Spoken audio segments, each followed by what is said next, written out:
खुशियों के फूल खिले, पल पल खुशियों के फूल खिले कि कभी ना हो आपको कांटों का सामना। आप सबका जीवन सुखमय हो, यही हमारी शुभकामना, यही हमारी शुभकामना, यही हमारी शुभकामना। इन्हीं के साथ आप सबको इस मंच से सादर विदाई, सादर विदाई, सादर विदाई।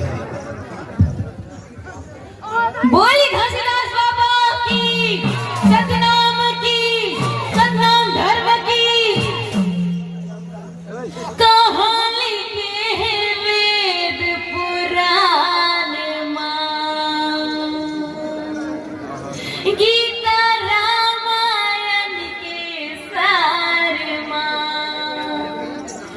हक अधिकार है कि सबके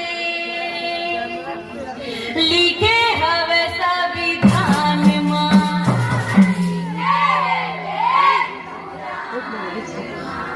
गीता रामायण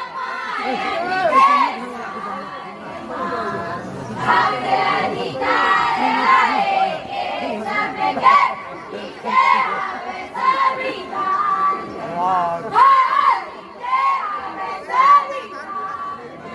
कहाँ लिखे हैं वेद पुराण माँ, गीता रामायण के सार माँ। हक अधिकार है कि सबके लिखे हवे संविधान माँ।